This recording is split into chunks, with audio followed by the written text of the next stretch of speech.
السلام علیکم ورحمۃ اللہ وبرکاتہ نحمده ونصلي على رسوله الكريم اما بعد اعوذ باللہ من الشیطان الرجیم بسم اللہ الرحمن الرحیم ولا تهنوا ولا تحزنوا وانتم الاعلون ان كنتم مؤمنین صدق اللہ العظیم اللهم صل على سيدنا محمد وعلى آل سيدنا محمد وبارك وسلم.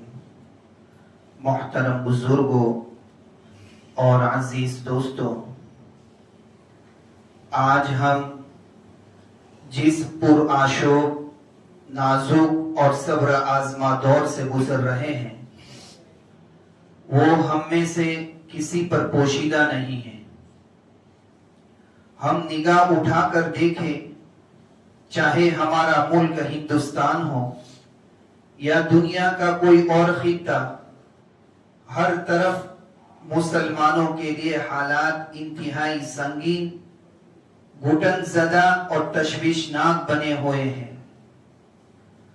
حالات اس قدر دگرگوں ہیں کہ ہر آنے والا دن ایک نیا مسئلہ، ایک نیا فتنہ اور ایک نئی آزمائش لے کر طلوع ہوتا ہے. کہیں جان و مال کا عدم تحفظ ہے، کہیں شریعت اور اسلامی تشخص پر حملے ہو رہے ہیں، اور کہیں ہماری نئی نسل کو نظریاتی الجھنوں کا شکار کیا جا رہا ہے. غرض یہ کہ ہر طرف سے مسلمانوں کو ہدف تنقید اور ظلم و زیادتی کا نشانہ بنایا جا رہا ہے.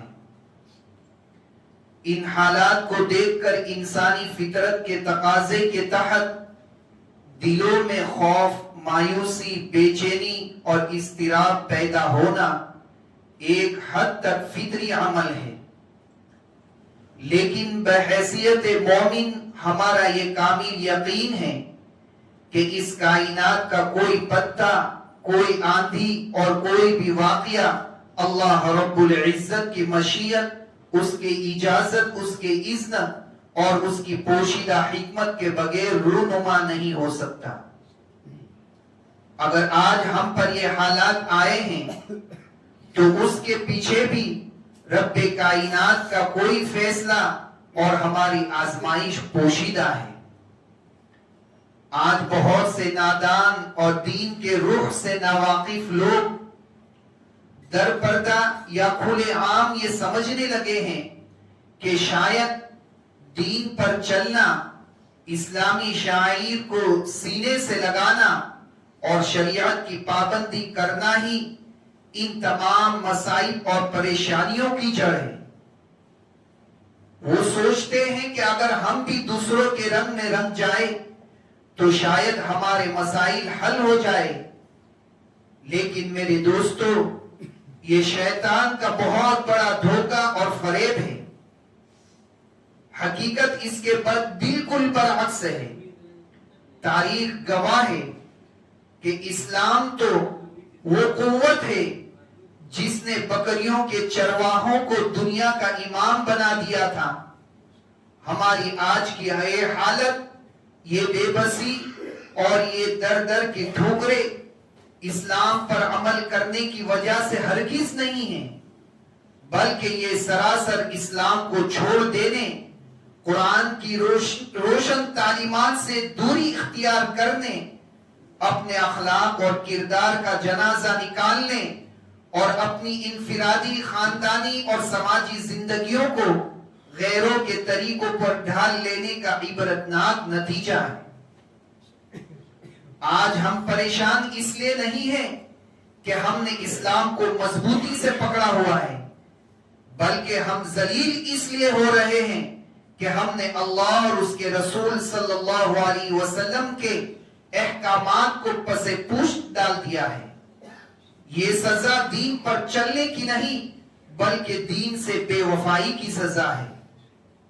میرے عزیز دوستو، اگر ہم اپنے اس زوال اور پستی کی اصل وجہ تلاش کرنا چاہتے ہیں تو ہمیں کسی فلسفے یا سیاسی تجزیے کی ضرورت نہیں، بلکہ ہمیں رجوع کرنا ہوگا اس کتاب ہدایت کی طرف جس میں قیامت تک کے لیے قوموں کے عروج و زوال کا ضابطہ لکھ دیا گیا ہے۔ اللہ رب العزت نے قرآن مجید میں مسلمانوں کی کامیابی، غلبے اور سربلندی کا اصول نہایت واضح اور دو ٹوک الفاظ میں بیان فرما دیا ہے۔ غزوہ احد کے بعد جب مسلمانوں کو بظاہر ایک صدمہ پہنچا اور دلوں میں کچھ رنجش اور مایوسی پیدا ہونے لگی تو آسمان سے یہ ابدی تسلی اور قانون نازل ہوا، وَلَا تَهِنُوا وَلَا تَحْزَنُوا وَأَنْتُمُ الْأَعْلَوْنَ إِن كُنتُم مُؤْمِنِينَ، جس کا ترجمہ ہے اور تم ہمت نہ ہارو اور غم نہ کرو، تم ہی غالب رہو گے اگر تم سچے مومن ہو۔ ذرا غور کیجئے اس آیت مبارکہ میں اللہ تعالیٰ نے غلبے، کامیابی اور سربلندی کو ایک اٹل شرط کے ساتھ جوڑ دیا ہے، اور وہ شرط ہے کامل ایمان۔ یہ وعدہ نہیں کیا گیا کہ اگر تمہاری تعداد زیادہ ہوگی تو تم غالب آؤ گے، یہ نہیں کہا گیا کہ تمہارے پاس مال و دولت اور ٹیکنالوجی ہوگی تو تم دنیا پر حکمرانی کرو گے، بلکہ فرمایا گیا اگر تم سچے مومن بن جاؤ تو غلبہ تمہارے ہی مقدر ہے۔ تاریخ اسلام گواہ ہے کہ جب تک ہمارا تعلق اللہ کی ذات سے مضبوط تھا، جب تک ہماری زندگیاں، ہمارے گھر اور ہمارے بازار قرآن و سنت کے سانچے میں ڈلے ہوئے تھے، دنیا کی کوئی سپر پاور ہمیں زیر نہیں کر سکی۔ صحابہ کرام رضی اللہ عنہم اجمعین اور ہمارے اسلاف کے پاس وسائل کم تھے، لیکن ایمان کی حرارت پوری تھی تو پوری دنیا ان کے قدموں میں جھک گئی۔ لیکن آج ہمارا المیہ یہ ہے کہ ہم نے محض نام، لباس اور رسموں کا اسلام باقی رکھا ہے، اور اپنی عملی زندگی، اپنے معاملات اور اپنے اخلاق سے دین کو نکال باہر کیا ہے۔ جب ہمارا ایمان کھوکھلا ہو گیا تو دنیا کے دلوں سے ہمارا وہ رعب اور دبدبا بھی ختم ہو گیا۔ اس سے آگے بڑھ کر اللہ تعالیٰ نے معاشروں کو تبدیلی کا ایک اٹل قانون بیان فرمایا ہے۔ ان اللہ لا یغیر ما بقوم حتی یغیروا ما بانفسہم، جس کا ترجمہ ہے کہ بے شک اللہ کسی قوم کی حالت کو نہیں بدلتا جب تک کہ وہ خود اپنے آپ کو نہ بدل لے۔ ہماری آج کی سب سے بڑی پریشانی اور الجھن یہ ہے کہ ہم بغیر کوئی قیمت چکائے حالات کو بدلنا چاہتے ہیں۔ ہم چاہتے ہیں کہ آسمان سے فرشتے اترے اور ہمارے مسائل حل کر دے۔ ہم دعائیں تو کرتے ہیں کہ دنیا ہمارے حق میں بدل جائے، حکمران ہمارے حق میں نرم ہو جائے، لیکن ہم اپنے اندرون کو، اپنے کھوکھلے کردار کو، اپنے بگڑے ہوئے اخلاق کو، اپنے گناہوں سے بھرے اعمال کو بدلنے کے لیے ذرہ برابر تیار نہیں ہیں۔ ہم اپنے گھروں میں ظالم ہیں، بازاروں میں دھوکے باز ہیں، حقوق العباد میں غافل ہے، تو پھر ہم پر رحمتوں کا نزول کیسے ہوگا؟ یاد رکھے، جب تک ہم اپنی انفرادی اور اجتماعی زندگیوں میں وہ تبدیلی نہیں لائیں گے جو اللہ کو مطلوب ہے، تب تک باہر کی دنیا میں کوئی تبدیلی نہیں آئے گی۔ حالات کی تبدیلی کا راستہ سڑکوں سے نہیں بلکہ ہمارے اپنے دلوں اور ہمارے اپنے اعمال کی اصلاح سے ہو کر گزرتا ہے۔ حضرات، قربان جائیے نبی و آخر الزمان صلی اللہ علیہ وسلم کی بصیرت اور علم نبوت پر۔ آج سے 1400 سال پہلے جب اسلام اطراف عالم میں پھیل رہا تھا، آپ صلی اللہ علیہ وسلم نے اپنی امت کے مستقبل کا اور ہمارے آج کے حالات کا ایسا سچا نقشہ کھینچا کہ محسوس ہوتا ہے جیسے یہ حدیث مبارکہ خاص آج ہی کے دن اور ہمارے ہی حالات کے لیے ارشاد فرمائی گئی ہو. آپ صلی اللہ علیہ وسلم نے ہماری اس بیماری کی بالکل درست تشخیص فرما دی تھی. حضرت ثوبان رضی اللہ عنہ سے روایت ہے کہ رسول اللہ صلی اللہ علیہ وسلم نے ارشاد فرمایا قریب ہے کہ دیگر قومیں یعنی دوسری قومیں تم پر اس طرح ٹوٹ پڑے جیسے کھانے والے دسترخوان پر ٹوٹ پڑتے ہیں. ایک شخص نے عرض کیا یا رسول اللہ صلی اللہ علیہ وسلم کیا اس وقت ہماری تعداد کم ہوگی؟ آپ صلی اللہ علیہ وسلم نے فرمایا نہیں بلکہ تم اس وقت بہت زیادہ ہوں گے لیکن تم سیلاب کی جھاگ کی طرح ہوں گے. اللہ تمہارے دشمنوں کے دلوں سے تمہارا رعب نکال دے گا اور تمہارے دلوں میں وہن ڈال دے گا. عرض کیا گیا یا رسول اللہ صلی اللہ علیہ وسلم وہن یہ کیا چیز ہے؟ آپ صلی اللہ علیہ وسلم نے فرمایا دنیا کی محبت اور موت کا ڈر. ذرا ان الفاظ کی گہرائی اور اس مثال پر غور کیجئے کہ دسترخوان پر ٹوٹ پڑنا. آج ذرا نگاہ اٹھا کر دیکھیے باطل طاقتیں، اسلام دشمن قوتیں اور عالمی گٹھ جوڑ مسلمانوں کے وسائل ان کی عزتوں ان کے حقوق پر بالکل اسی طرح جپٹ رہے ہیں جیسے بھوکے لوگ مفت کے لذیذ کھانوں پر ٹوٹ پڑتے ہیں. دشمن کو ہمارا کوئی خوف نہیں، کوئی ڈر نہیں، وہ ہمیں ایک آسان شکار سمجھ چکے ہیں. صحابہ کرام رضی اللہ عنہ جو بدر و حنین کے غازی تھے وہ حیران رہ گئے کہ کیا ایسا اس لیے ہوگا کہ اس وقت ہم اقلیت میں ہوں گے؟ جواب ملا نہیں، تمہاری تعداد کروڑوں اور اربوں میں ہوگی، تمہارے پاس وسائل کے انبار ہوں گے، لیکن تمہاری حیثیت کیا ہوگی؟ سیلاب کی جھاگ کی طرح. آپ نے سیلاب کا پانی بھی دیکھا ہوگا، اس کے اوپر جھاگ کا کتنا بڑا اور اونچا ڈھیر ہوتا ہے.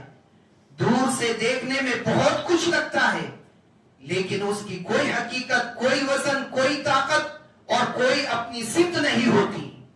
ہوا کا ایک ہلکا سا جھونکا اسے منتشر کر دیتا ہے. آج ہم دنیا میں لگ بھگ 2.25 ارب ہونے کے باوجود اسی بے وزن، بے وقت اور بے اثر جھاگ کی طرح بن چکے ہیں.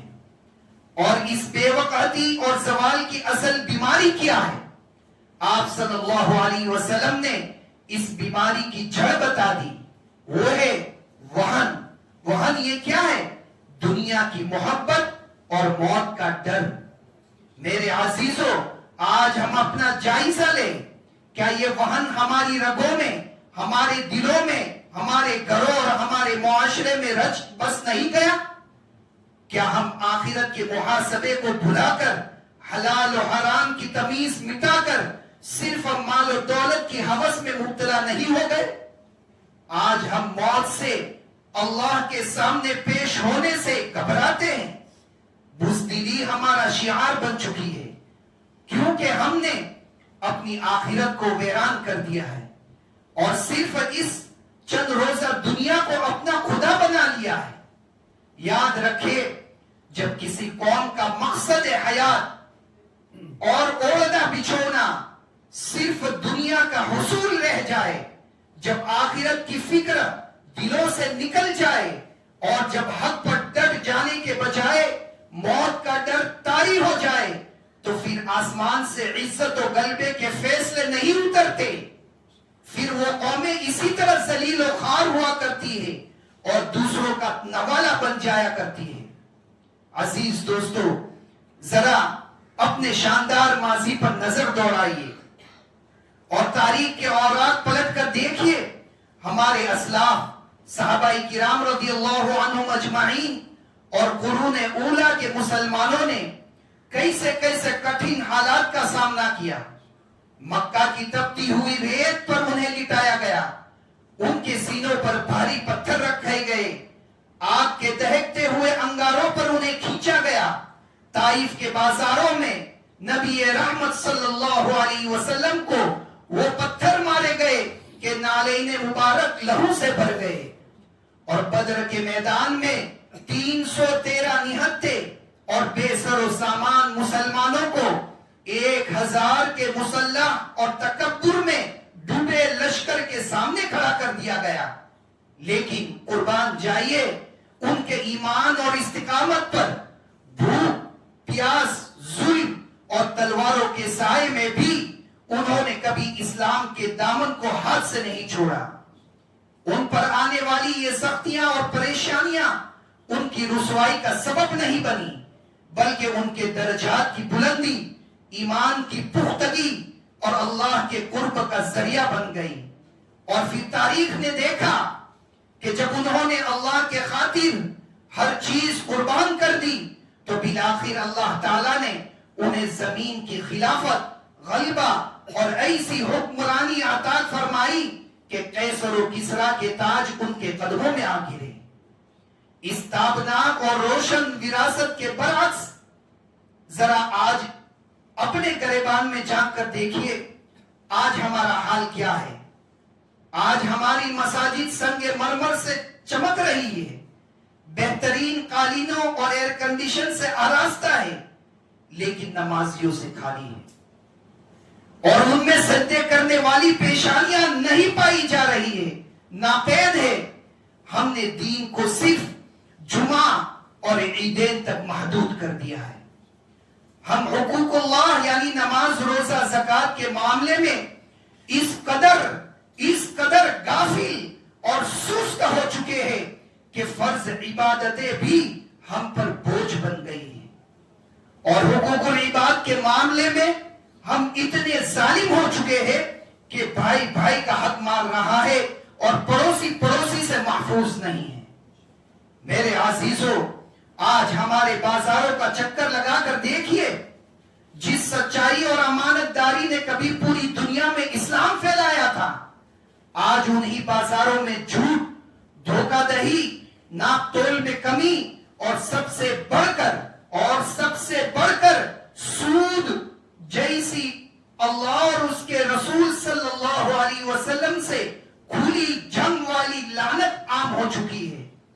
ہمارے گھروں سے اسلامی روایات، حیا، پردہ اور قرآن کریم کی تلاوت کی صدائیں ختم ہو رہی ہے، اور ان کی جگہ بے حیائی، موبائل فون کی خرافات اور غیروں کی تہذیب نے ڈیرے ڈال دیے ہیں۔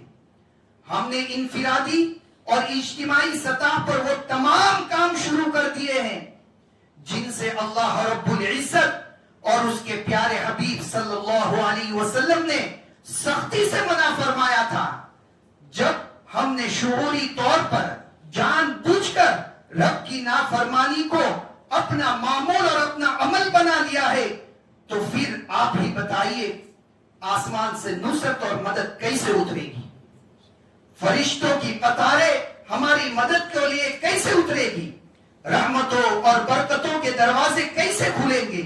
یاد رکھیے، خدا کی مدد ان کے لیے آتی ہے جو خدا کے بن کر رہتے ہیں۔ خدا سے بغاوت کرنے والوں پر رحمتیں نہیں بلکہ آزمائشیں اور عذاب نازل ہوا کرتے ہیں۔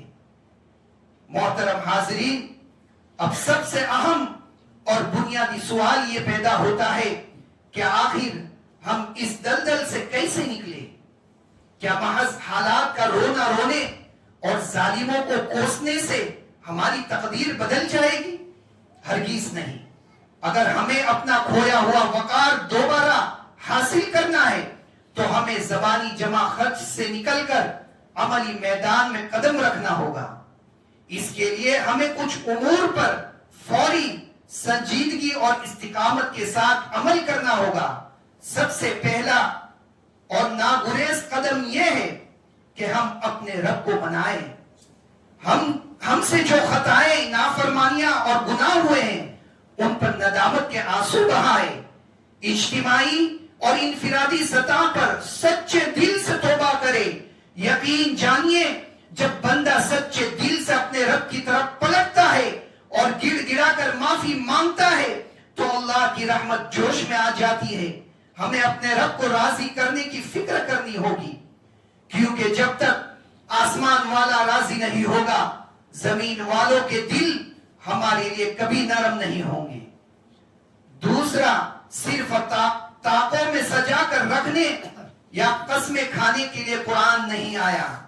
آج ضرورت اس بات کی ہے کہ ہم اپنی انفرادی، خاندانی اور سماجی زندگی کے ہر پہلو کو قرآن و سنت کے سانچے میں ڈالیں۔ سب سے پہلے اپنی مساجد کو آباد کریں۔ 5 وقتہ نمازوں کی ایسی پابندی کرے جیسی پابندی ہمارے روزگار اور کاروبار کی ہوتی ہے۔ ہم جیسی ڈیوٹی دیتے ہیں، اپنے رزق حلال کو تلاش کرتے ہیں، کیونکہ جس جسم میں حرام لقمہ چلا جائے ان کی نہ دعا قبول ہوتی ہے اور نہ اس سے خیر کی امید کی جا سکتی ہے۔ تیسری بات، آج ہمارا سب سے بڑا المیہ یہ ہے کہ دشمن ہمیں مسلمان سمجھ کر مار رہا ہے، اور ہم خود کو مسلکوں، تنظیموں، برادریوں اور ذات پات کے کھانوں میں بانٹ کر ایک دوسرے کے گریبان چاک کر رہے ہیں۔ ہمارا شیرازہ بکھر چکا ہے۔ وقت کا اور حالات کا یہ سب سے بڑا اور سخت تقاضا ہے کہ ہم اپنے تمام فروعی اور ذاتی اختلافات کو بالائے طاق رکھیں۔ جس کا خدا ایک، جس کا رسول ایک، جس کا قبلہ ایک، جس کا قرآن ایک، اسے کلمہ لا الہ الا اللہ کی مضبوط بنیاد پر سیسا پلائی ہوئی دیوار بن کر ایک ہونا پڑے گا۔ چوتھا، یاد رکھیے، دنیا میں اسلام تلوار اور صرف تقاریر سے نہیں پھیلا، بلکہ مسلمانوں کے اعلیٰ اخلاق، سچائی اور امانت داری سے پھیلا ہے۔ آج اسلام کی حقانیت کو ثابت کرنے کا سب سے بڑا اور مؤثر ہتھیار ہمارا کردار اور ہمارے اخلاق ہے۔ ہمارے معاملات، ہماری تجارت اور ہمارا رویہ اتنا صاف و شفاف اور دیانت دارانہ ہو کہ نفرت کرنے والا غیر مسلم بھی ہماری ایمانداری کی گواہی دینے پر مجبور ہو جائے۔ ہمارا کردار چلتا پھرتا اسلام بن جائے۔ نمبر 5، ہمارے دین میں، ہمارا دین ہمیں دنیا سے کٹ جانے کا حکم نہیں دیتا۔ آج کے اس مسابقتی دور میں اگر ہم عزت کی زندگی گزارنی ہے تو ہمیں نئی جدید دنیاوی تعلیم اور دین کی بنیادی تعلیم دونوں میں کمال حاصل کرنا ہوگا۔ ہماری نسلیں تعلیم کے میدان میں قیادت کرے، اس کے ساتھ ساتھ معاشی اور اقتصادی طور پر خود کفیل بنے، اپنا کاروبار اور روزگار مضبوط کرے تاکہ ہم کسی کے دست نگر اور محتاج نہ رہے۔ معاشی کمزوری قوموں کو غلام بنا دیتی ہے۔ میرے دوستوں اور بزرگوں، ان سنگین حالات اور یہ چاروں طرف پھیلی ہوئی آزمائشیں ہمیں مایوس کرنے یا ڈرانے کے لیے نہیں آئی، بلکہ یہ ہماری غفلت کی نیند کو توڑنے اور ہمیں جھنجھوڑنے کے لیے آئی ہے۔ یہ حالات جو ہم دنیا میں دیکھ رہے ہیں، اس بات کی کڑی یاد دہانی ہے کہ ہم نے اپنا اصل راستہ بھلا دیا ہے۔ اللہ کی قسم، جس دن ہم سچے مسلمان بن جائیں گے، جس دن ہمارا رشتہ اللہ کی کتاب اور اس کے پیارے رسول صلی اللہ علیہ وسلم کی سنت سے دوبارہ مضبوط ہو جائے گا، اسی دن سے یہ ہوائیں، یہ حالات اور یہ کٹھن دور ہمارے حق میں بدلنا شروع ہو جائے گا۔ رات کتنی ہی تاریک اور اندھیری کیوں نہ ہو، سحر کا طلوع ہونا اللہ کا وعدہ ہے۔ بس شرط یہ ہے کہ ہم بیداری کا ثبوت دیں، ہم اپنے ایمان والے ہونے کا ثبوت دیں، ہم اپنے مسلمان ہونے کا ثبوت دیں، ہم ایک آخری الزمان نبی صلی اللہ علیہ وسلم کے امتی ہونے کا ثبوت دیں۔ اللہ تعالی ہم سب کو اسلام پر جینا اور کامل ایمان پر مرنا نصیب فرمائے، اور اس ملک میں تا قیامت مسلمانوں کے لیے عزت و وقار کے ساتھ جینے کے فیصلے فرما دے۔ آمین وآخر دعوانا الحمدللہ رب العالمین۔